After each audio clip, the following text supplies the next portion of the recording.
It's a cold winter's night. Giant monster movies are all the rage right now. The Beast of 20,000 Fathoms has just been a huge success. King Kong has also been re-released.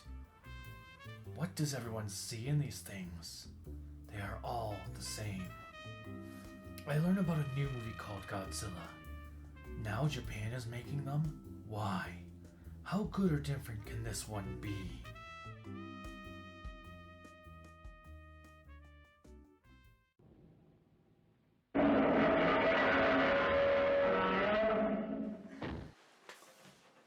Hello, my name is the Kaiju no Kami, and tonight we're going to be reviewing the original 1954 Godzilla.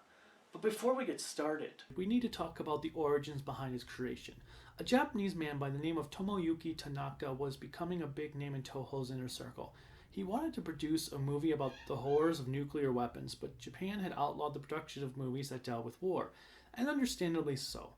As such, Tanaka turned to a genre that had been quite popular in the United States for the last few years, the giant monster genre.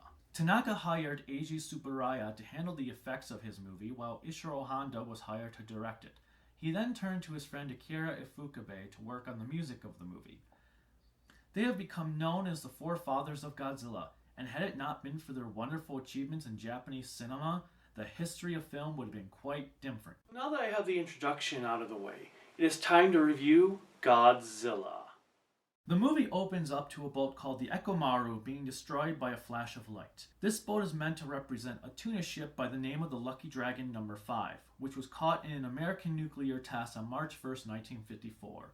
The Lucky Dragon No. 5 is the key event to influence Tomoyuki Tanaka to make this movie. Here we are introduced to two of our main characters, Hideto Ogata, played by Akira Takarada, who will become a staple of appearances throughout the series, and Emiko Yamane, played by Momoko Kochi. Another ship is sent to investigate the disappearance of the Ekomaru, but it too disappears. Soon a fishing boat goes missing in the same vicinity, and the people of Odo Island find themselves unable to catch fish. One of the elders believes it means that an ancient monster of the sea named Godzilla has returned.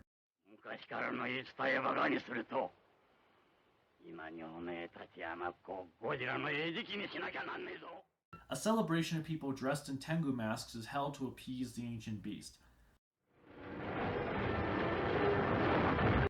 Later that night, a storm breaks out while the islanders claim it was a monster.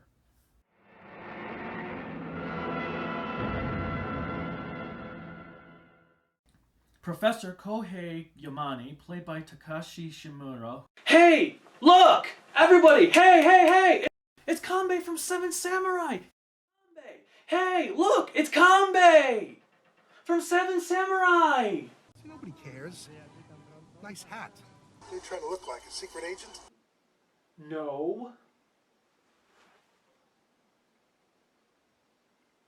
Yamane announces that he is going to go on an expedition to Odo Island to investigate what may have happened. As Dr. Yamane, Ogata, and Emiko are leaving, a strange man with an eye patch watches them leave. It is revealed that his name is Daisuke Shirazawa, played by Akihiko Hirata, who also returns for several other characters throughout the franchise. While exploring Odo Island, Dr. Yamane comes across a trilobite, which has been extinct for millions of years.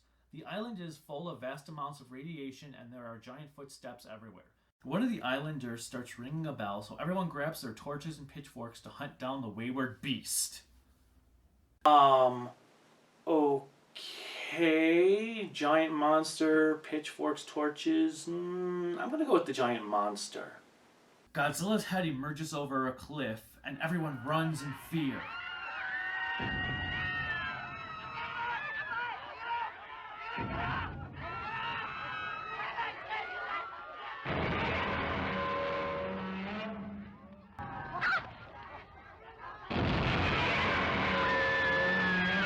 And of course, like every monster movie, the main lead female always has to trip. Actually, they're just footprints. Afterwards, Yamane and company return back to Tokyo to report their findings.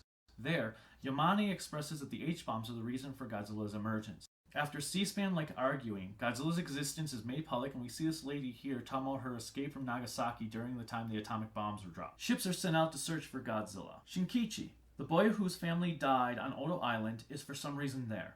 Now, in Godzilla vs. Destoroyah, it is explained that Shinkichi was adopted by Dr. Yamane, and I'm sure Ishiro Honda had figured that would be what the audience would assume, but it would have been nice to have had that just mentioned in the movie. Anyway, Godzilla emerges from the sea, and the group from the train is on the boat to see him. Why would you go onto a boat knowing there's a giant monster in the water? Darwinism, everybody! Yamane wants Godzilla to be kept alive for study, while everyone else wants him dead. The news reporter from earlier in the movie uses Emiko to get an interview with number 2, but he refuses to share any information with the men. Serizawa sends the reporter away and reveals his secret to Emiko.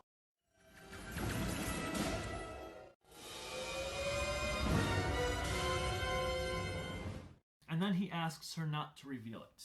Godzilla comes onto land and destroys a train before being stopped by an invisible wall. The military starts planning on how to destroy Godzilla, and people flee their home. Ogata and Emiko discuss about their future together when this really strange edit comes up.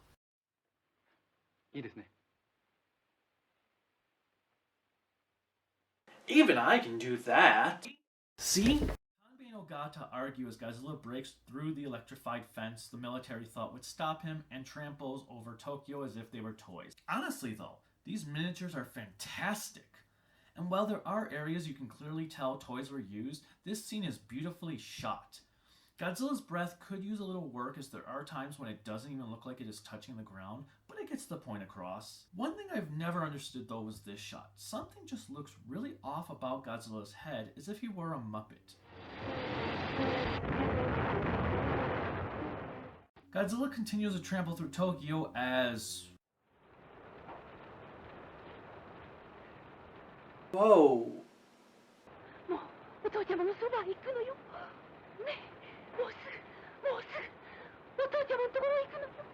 Wow.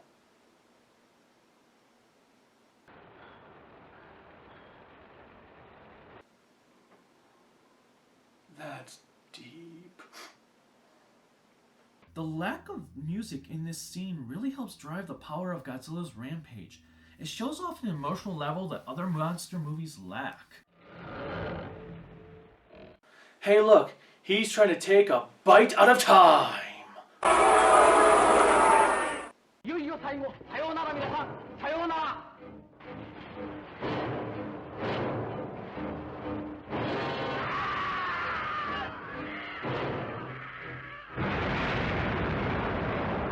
Hey look, more Darwinism. But to be fair, they were probably expecting to die when they went up there and just wanted to catch the moment they could. Planes start to come down at Godzilla and... Wait, is that the same shot?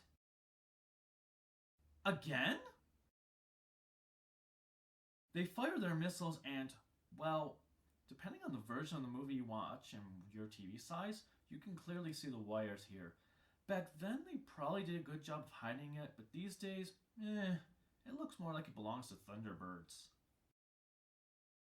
Godzilla flees, and we witness the destruction he is brought to Tokyo the morning after. Another thing this movie does well is showcasing the people who were caught in Godzilla's attack. Very rarely do we ever see how much of an impact a monster battle has had on the city this much.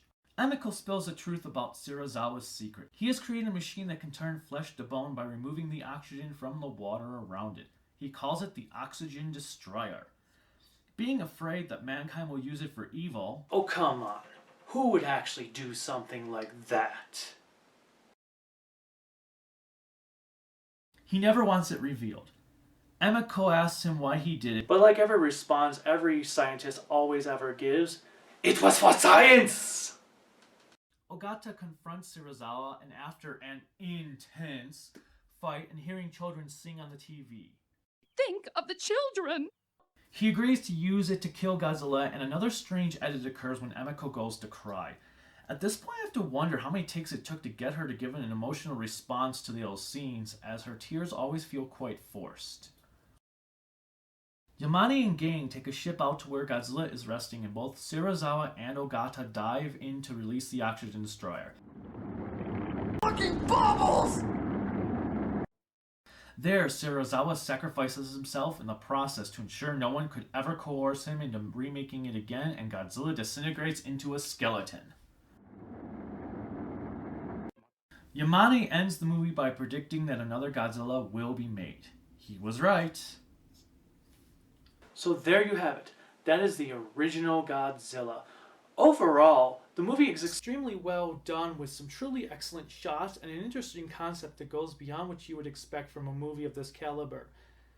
Godzilla's design was very unique at the time and it is still a design that stands out even to this day. Not only that, but the fact that Godzilla was symbolic for being a walking nuclear weapon really digs at how emotional experience this was for everyone in Japan, whether they were directly affected or not. On the other hand, the love story between Ogata, Emiko, and Serizawa is well done, but not the greatest. You understand that Emiko was betrothed to Serizawa when they were kids, but she looks up to him more as a brother, and she really does love Ogata. As I said earlier, the miniatures are excellent, and despite a few bad shots from today's technology, the movie holds up quite well. In fact, I'd even go to say it is one of the greatest movies ever made, and it is by far the greatest Godzilla movie ever made. Well, that is all the time I have for this episode. Stay tuned next time for when I cover Godzilla Raids Again. Bye.